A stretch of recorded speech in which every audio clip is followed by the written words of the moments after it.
আজকে এই সুন্দর মেশ হেয়ার বোটা বানানো শিখব। খুবই সহজ, একদম বিগিনার্স ফ্রেন্ডলি। এতটাই সহজ যে তোমরা সবাই যারা একদম শুরু করেছো কুশি কাটার কাজ তারাও করতে পারবে। চলো শুরু করি। একটা সিম্পল স্লিপ নট দিয়ে নেব, ঠিক আছে? একটা সিম্পল স্লিপ নট দিয়ে আমি কাজটা শুরু করব। দিয়ে 75টা চেন তুলে নেব।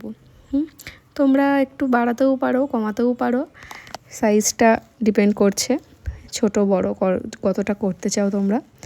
চলো আমি 75টা চেন তুলে ফিরছি। তারপরে আমি প্রথম দুটো চেন স্কিপ করে 3 নম্বর চেনে একটা ডাবল ক্রোশে স্টিচ দেব।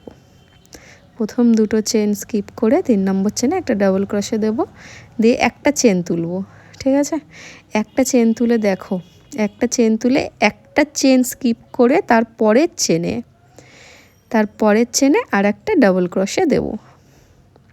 তাহলে প্যাটার্নটা কি? আমি প্রথমে একটা চেন তুলবো, একটা চেন স্কিপ করব, তারপরের চেনে একটা করে ডিসি দেব। তাহলে আমার এই মেশ প্যাটার্নটা আসবে, একদম ক্লিয়ারভাবে চলে আসবে, ঠিক আছে? দিয়ে আবার একটা চেন তুলবো, এদিকে নিচে একটা চেন, একটা ঘর বাদ দিয়ে পরের চেনে কাজটা করব, একটা ডাবল ক্রোশে করব। এইভাবে আমি পুরো রাউন্ডটা কমপ্লিট করে ফিরবো। একটা চেন, নিচে একটা ঘর স্কিপ, পরের চেনে একটা ডিসি। ক্লিয়ার? তাহলে এইভাবে আমি চলো পুরোটা করে নিচ্ছি। পুরোটা করে নিলাম, দেখো।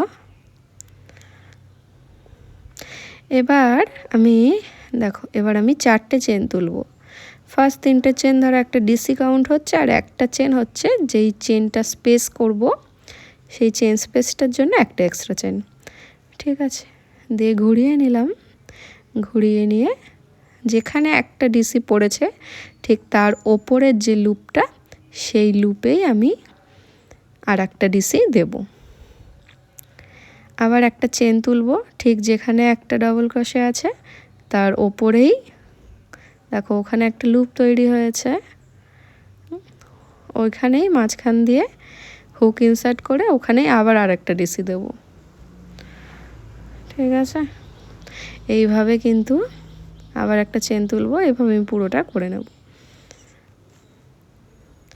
খুব ভাবনা চিন্তার কিছু নেই, খুব ইজি প্যাটার্ন, তোমরা অবশ্যই ট্রাই করো। খুব সহজভাবেই এটা তোমরা বানাতে পারবে। আবার একটা চেন তুলবো, তুলে আমি এই রাউন্ডেও সেমভাবেই করব। 3টে রাউন্ডই আমি করেছি।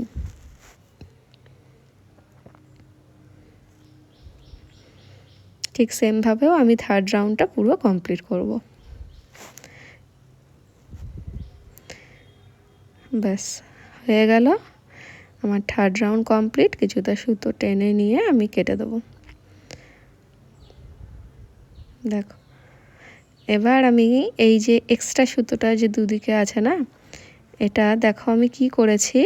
হ্যাঁ, এই যে ওপরে যে চেন স্টিচগুলো পড়েছে তার মাঝখান দিয়ে আমি হুক দিয়ে টেনে টেনে কিছুটা বের করে এনেছি।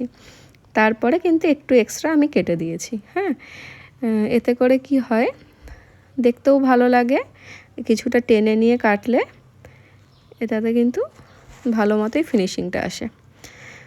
তারপরে আমি একটা সুতো, দেখো একটা সুতো এরকম কেটে নিয়েছি, 2 ফোল্ড করে নিলাম। দিয়ে আমি এই জায়গাটা একদম টাইয়ের মতো জাস্ট ফোল্ড দিয়ে দেবো, একটু ভালো করে ভাঁজটা যেন সুন্দর করে ফিনিশিংটা দেখতে লাগে।